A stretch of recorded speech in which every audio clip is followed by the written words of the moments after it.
அம்மன் ஐம்பொன் ஒர்க்ஸ் அம்மன் ஜோதிட ஆராய்ச்சி நிலையம் ஈரோடு. அன்பு உள்ளங்கள் அனைவருக்கும் இனிய வணக்கங்கள் நண்பர்களே. இந்த கருங்காலி மாலை தான் நம்ம இப்போ பார்க்குறோம். ஒரு மாலை ரெண்டுமே 8 mm உள்ள கருங்காலி மாலை தான். பார்த்திங்கன்னா இந்த கருங்காலி மாலையில் பார்த்திங்கன்னா ஒன்று குப்பா வச்ச மாதிரி இருக்குது, இன்னொன்று குப்பா இல்லாத மாதிரி இருக்குது. இந்த குப்பா இல்லாத மாலை 63 மணி உள்ளதுங்க. குப்பா வச்சது 54 மணி. பார்த்தீங்கன்னா லென்த்து பாருங்கள் ஒரே மாதிரி தான் இருக்கும். ஒன்று 63, இன்னொன்று 54. குப்பா வச்சாக்கா மணி கொஞ்சம் குறைச்சி நம்ம செஞ்சுக்கலாம். லென்த்து ஒரே மாதிரி தான் இருக்கும்.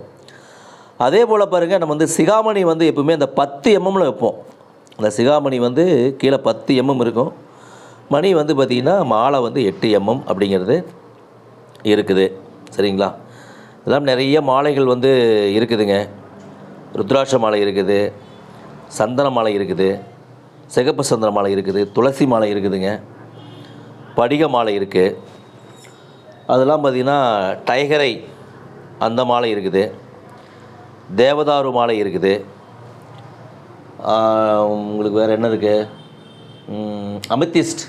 அமித்திஸ்ட் மாலை இருக்குது, முத்து பவளம், இந்த மாதிரி நிறைய மாலைகள்லாம் இருக்குதுங்க.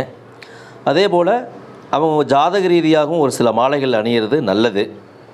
சரிங்களா? அந்த மாதிரி பார்த்திங்கன்னா ஜாதகம் பார்த்தும் கூட அந்த மாலைகள் அணிஞ்சிக்கிட்டாலும் நல்லது. பெரும்பாலும் இந்த மாலை அப்படின்னாவே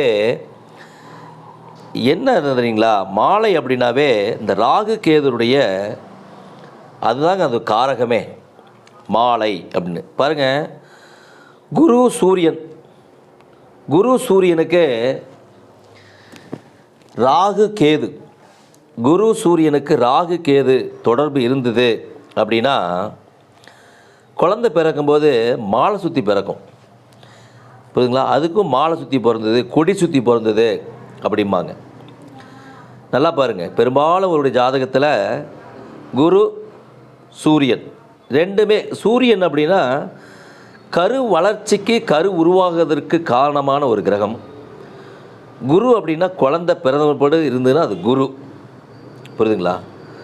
அப்போது குருவுக்கும் சூரியனுக்கும் ராகு கேது தொடர்பு இருந்தால் அந்த குழந்தை கொடிசுத்தி பிறந்த குழந்தையாக இருக்கும். அல்லது அவங்க உறவில் நெருங்கிய உறவில் ஒரு குழந்தை கொடிசுத்தி பிறக்கிறதுக்கும் ஒரு வாய்ப்பு இருக்குது. அது தந்தை வர்க்கத்தில் அப்படின்னு ஒரு கணக்கு இருக்குன்னு வச்சுங்களேன். ஸோ இந்த மாதிரி ராகு கேதுடைய தோஷத்தை நீக்குவதற்கும் இந்த மாதிரி ஏதாவது ஒரு மாலை நீங்கள் அணிஞ்சுக்கிறது நல்லது நண்பர்களே. தொடர்ந்து ஆதரவு கொடுத்து வர உங்கள் அனைவருக்கும் எங்களுடைய மனப்பூர்வமான நன்றிகளும் வணக்கங்களும் வாழ்த்துக்களும். வாழ்க வள